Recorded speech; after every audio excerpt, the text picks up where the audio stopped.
With all the ganks and fights that I've been doing lately, from floods to solo duels, something just kind of hit me the other day. Why do Deepwoken's fights feel really unsatisfying, even if you win them? Besides BR. BR's fun, don't touch it at all.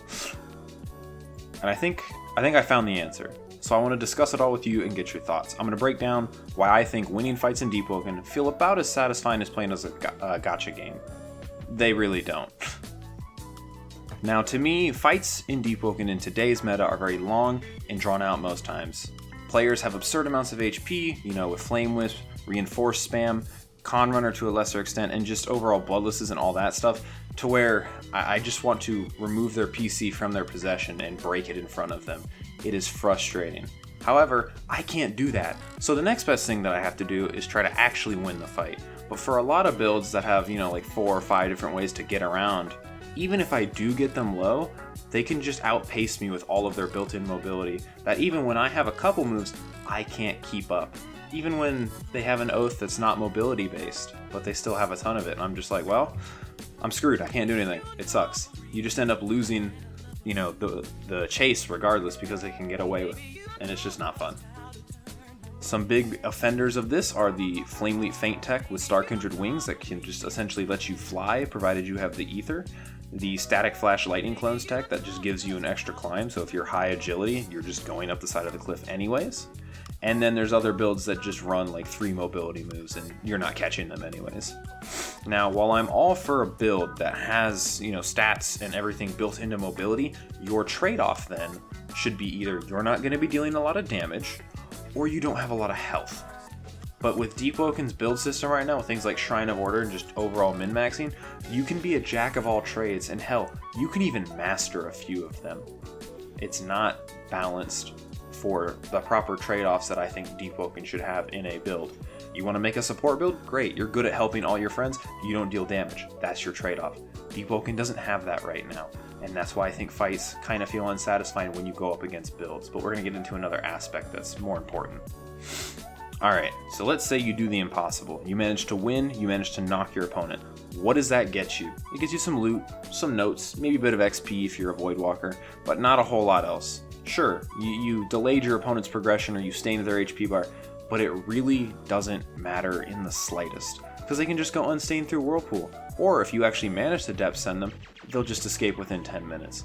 Now, if you're unstaining, I don't have as much issue with that because that's, you going out of your way to do that extra inconvenience, so I can kind of forgo, being disappointed at that one. But if you just die and get depth sent, they're out in 10 minutes. It's like drowns don't even affect them half the time. So what solution could we offer? I don't really know yet, because I don't really know how I'd want to change it without making it feel very cheesy and bullshit for just your average player. But for those who are around, let me take you back to a different era, the era of Rogue Lineage. In its earlier days, progression in Rogue Lineage was agonizingly brutal. If you died even once, say you just got a base class, whatever, you possibly were set back hours of progress because you needed to go get a new weapon, you need to go get more money so you can actually progress again. And half the time, if your build got that far, you wouldn't even find a Phoenix down to get your life back until you got way down the road. So you had to play your cards correctly. And there was a lot more thought put into, well, do I want to fight this guy? Or, maybe I should avoid him for a little bit because he probably can kill me with the moves that he has. Deepwoken doesn't really have that. Players can just go into any fight that they want. And even if they die, they can either unstain, or if you're progressing, just level up and you unstain. So there's no real satisfying reward for that. To really drive the point home with Rogue Lineage, the stakes in that game were high, and the potential rewards for killing somebody were even higher.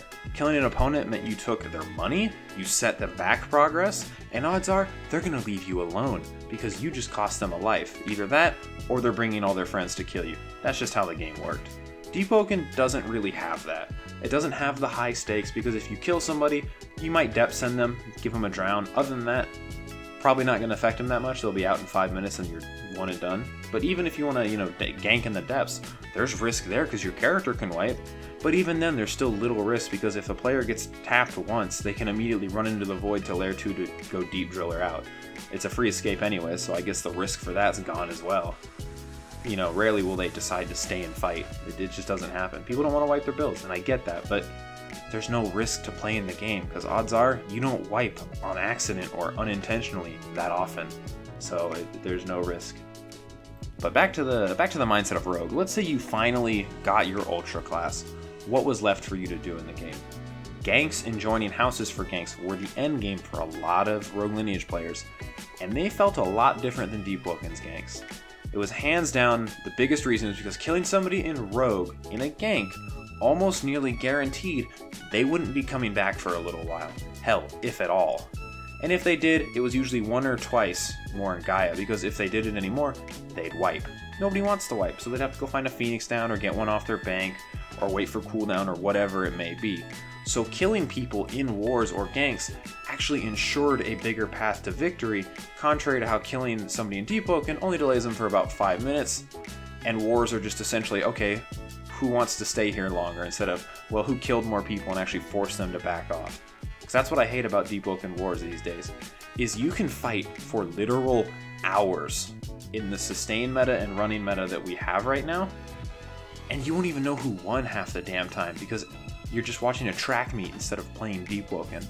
It's so fucking boring.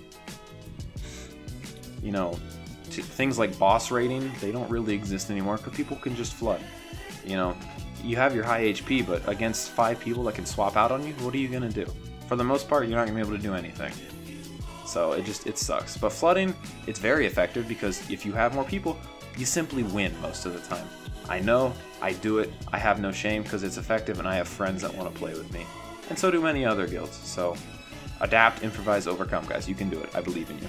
But for those who kind of listen to this whole ramble, expecting to see what the point of my long explanation was, I want Deepwoken's ganks and PvP to feel a bit more impactful when it actually happens, and feel like you're actually winning and taking a bigger risk when you go into combat and making that conscious choice, instead of each gang just kind of feeling like a slightly larger chime 2s or 3s match.